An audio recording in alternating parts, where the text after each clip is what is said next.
ಒಟ್ಟದು ಹೊಡೆದ್ರಲ್ಲಿ ಅದು ಪೈಪ್ ಹೊಡೆದ್ರಿಂದ ಅಲ್ರಿ ಇದಿಲ್ಲ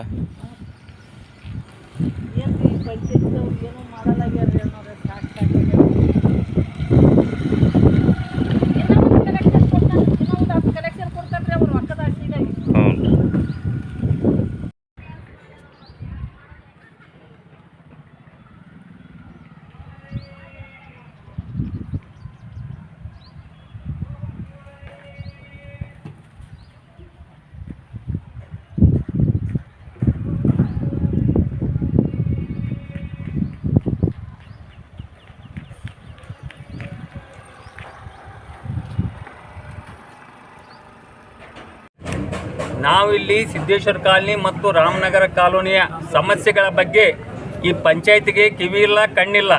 ಅದಕ್ಕಾಗಿ ಎಷ್ಟೇ ಸಲ ಹೇಳಿದ್ರು ಕೂಡ ಅಲ್ಲಿನ ಮೂಲಭೂತ ಸೌಕರ್ಯಗಳ ಬಗ್ಗೆ ಯಾರೂ ಕಿವಿಗೆ ಹಾಕ್ತಾ ಇದ್ದಲ್ಲ. ಶಾಸಕರಾಗಲಿ ಯಾರೇ ಆಗಲಿ ಏನೇ ಆಗಲಿ ಅಲ್ಲಿಂದ ಓಟ್ ತೊಗೋತಾರ, ಆ ಪಂಚಾಯತ್ ಹೆಸರು ಹೇಳ್ತಾರೆ. ಅದಕ್ಕಾಗಿ ನಾಳೆ ನಂಬಲ್ಲಿ ಓಟ್ ತೊಗೊಂಡು ಬರಬೇಕಾದ್ರೆ ನಮ್ಮಲ್ಲೆಲ್ಲ ಸಮಸ್ಯೆಗಳ ನಂಬಲ್ಲಿ ಬಗೆಹರಿಬೇಕು. ಕರೆಂಟಿನ ಬಗೆಹರಿಬೇಕು, ಡ್ರೈನೇಜ್ ಬಗೆಹರಿಬೇಕು, ರೋಡ್ ಬಗೆಹರಿಬೇಕು.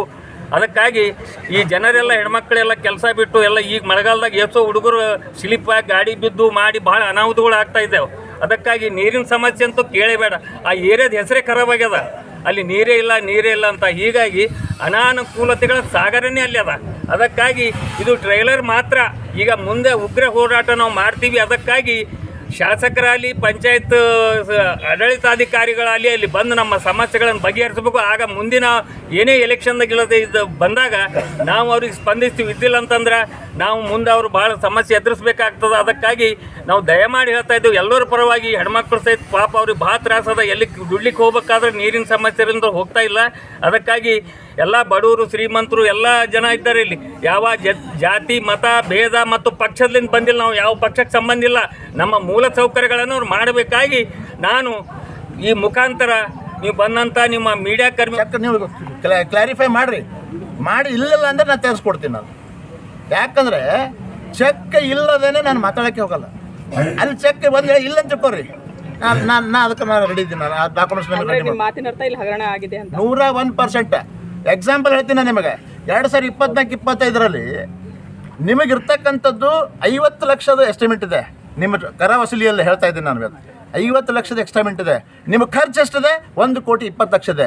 ಎಲ್ಲಿ ಹೋಯ್ತು ರೊಕ್ಕ? ಅದು ಯಾರು ಹೊಣೆಗಾರ? ಅದಕ್ಕೆ ಕೇಳಿದ್ರೆ ಏನು ಹೇಳ್ತಾರೆ? ಇದ್ರ ಬಗ್ಗೆ ನಾನು ಕಂಪ್ಲೇಂಟ್ ಕೊಟ್ಟಿದ್ದೀನಿ ಆಲ್ರೆಡಿ ಜಿಲ್ಲಾ ಪಂಚಾಯತ್ಗೆ. ಇವತ್ತು ತನಿಖೆ ಮಾಡ್ತೀವಿ ಅಂತ ಹೇಳ್ತಾರೆ. ಕೊಟ್ಟು ನಾ ಮತ್ತೆ 1 ವರ್ಷ ಇರತ್ತೆ. ಇವತ್ತು ಇನ್ನೂ ತನಿಖೆ ಮಾಡ್ತೀವಿ ಅಂತ ಹೇಳ್ತಾರೆ. ಪೂರ 100 ಮಂದಿ ಕಂಪ್ಲೇಂಟ್ದಾಗ ಸೇರಿಸ್ಬಿಟ್ರದ. ನಮ್ಮದು ಒಂದು ಕಂಪ್ಲೇಂಟ್ ಯಾರಿಗೆ ಕೊಟ್ಟಿರಿ ಸರ್? ಮನವಿ ಜಿಲ್ಲಾ ಪಂಚಾಯತ್ ಸಿಒ ಕೊಟ್ಟಿದ್ದೀನಿ.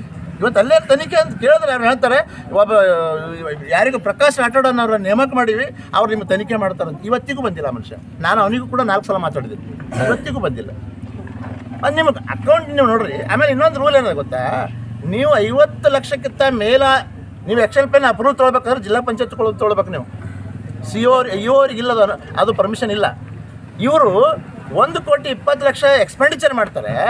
ಮತ್ತು ರೊಕ್ಕ ಪರ್ಮಿಷನ್ ಯಾರು ಕೊಡ್ತಾರೆ? ಇವರಿಗೆ ಯಾರು ಕೊಡ್ಬೇಕು? ಇವರಿಗೆ ನಮ್ಮ ರೊಕ್ಕ ರೀ, ಸಿದ್ದೇಶ್ವರ ಕಾಲನಿ ರೊಕ್ಕ, ಸಾರ್ವಜನಿಕ ರೊಕ್ಕ. ಅದು ಆ ರೊಕ್ಕ ಯಾರಿಗೆ ಕೊಡ್ಲತ್ತೀರಿ ನೀವು? ಇದು ನಿಮ್ಮ ಕೈಲಿ ಆಗಲ್ಲ ಅಂತ ತಿಳ್ಕೊರಿ. ನಾವು ಪಟ್ಟಿರ್ತಕ್ಕಂಥ ಸಿದ್ದೇಶ್ವರ ಕಾಲನಿ ರೊಕ್ಕ ನಮಗೆ ಖರ್ಚು ಮಾಡಿ ಸಾಕು.